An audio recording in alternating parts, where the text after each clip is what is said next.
তোমাদের মনে অনেকেরই প্রশ্ন আসবে, আমি এতদিন পরে কোথা থেকে আসলাম। তোমরা হয়তো আমার এতদিনে সবাই ভুলেই গেছো। আমি সেই ইউটিউবার যার কোনো ভিডিও বানার ঠিক ছিল না। তার কারণ আমি নিজেই দায়ী। এখন এগুলো কথা কিছুক্ষণের জন্য আমরা সাইডে রাখি। আজকে আমার লাইফে তোমাদের সাথে আমি কয়টা কথা শেয়ার করব। আমি যে 6টা মাস ইউটিউবটাকে ছেড়ে দিয়ে শুধু এই স্বপ্নের বাইকটার জন্য 6টা মাস পরিশ্রম করেছি। এখন তোমাদের মনে অনেকেরই একটা প্রশ্ন আসবে, আমি যে ইউটিউবে এতদিন ধরে কাজ করে আসছিলাম, আসলে কি আমি ইউটিউব থেকে টাকা পেয়েছিলাম? তোমরা কম বেশি হলে তো সবাই জানো আমি একটা শর্ট কন্টেন্ট ক্রিয়েটার।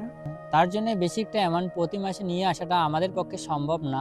তার জন্য আমিও ভাবলাম শর্ট ভিডিওয়ে কাজ করার থেকে লং ভিডিওয়ে কাজ করাটা তোমাদের জন্য অনেকটা বেটার। এখন তোমাদেরকে আমি মেন কথাগুলোই বলি। এই গাড়িটাকে যে আমি ইউটিউবে টাকা দিয়ে নিয়েছি, তোমরা কেউ কি শুনলে বিশ্বাস করবে? আসলে আমার সাথে এরকমটা হয়নি, তার অপোজিটটা হয়েছে। আমাকে এই গাড়িটা পুরো দিনরাত পরিশ্রম করেই নিতে হয়েছে, যেটা হয়তো আমার লাইফে কখনোই আর ভুলবো না। শুধু এই বাইকটার জন্য তো আমাকে কতগুলো পরিশ্রম করতে হয়েছে, তোমরা আমার এই ভিডিওগুলো না দেখলে কখনোই বুঝতে পারবে না।